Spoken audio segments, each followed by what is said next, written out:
Hello everyone, welcome back to my channel. আজকে আমি আপনাদের সাথে হাজির হয়ে গেছি আরও একটি নতুন রেসিপি নিয়ে।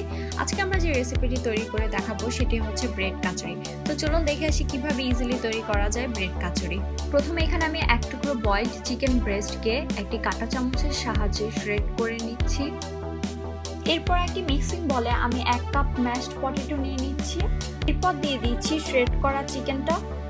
এবার দিয়ে দিব আধা কাপ সিদ্ধ মটরশুঁটি, দিয়ে দিচ্ছি 1 চা চামচ কালো গোলমরিচের গুঁড়ো, 1 চা চামচ লাল মরিচের গুঁড়ো, 3 টেবিল চামচের মতো কাঁচামরিচ কুচি, 2 টেবিল চামচ ধনিয়া পাতা কুচি।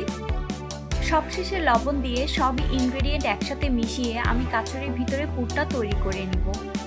এখানে আমি একটি বড় পাউরুটির 2টি স্লাইস নিয়েছি এবং স্লাইসগুলোকে একটি চাকতি দিয়ে গোল করে কেটে নিয়েছি। একটি কাচুরি বানানোর জন্য আমার 2 টুকরো পাউরুটি লাগবে। গোল করে কাটা পাউরুটির টুকরোগুলোকে আমি একটি ব্রাশের সাহায্যে পানি দিয়ে ব্রাশ করে নিচ্ছি। এতে পুর ভর্তি পাউরুটির টুকরোগুলো খুব ভালোভাবে আটকে দেওয়া যাবে। এবার এক টুকরো পাউরুটির মধ্যে আমি পুরটা ভরে নিচ্ছি। খুব বেশি পুর ভরবো না, এতে করে পুরটা বের হয়ে যাওয়ার সম্ভাবনা থেকে যাবে।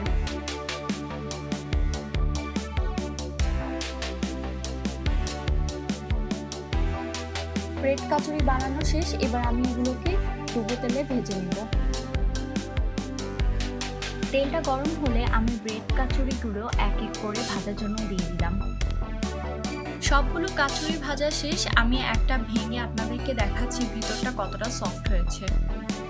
রেসিপিটি আপনাদের ভালো লাগবে, আর রেসিপিটি ভালো লাগলে লাইক, কমেন্ট এবং শেয়ার করবেন।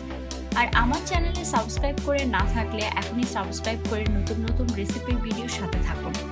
নেক্সটে দেখা হবে নতুন কোনো রেসিপির সাথে। ততদিন পর্যন্ত ভালো থাকবেন।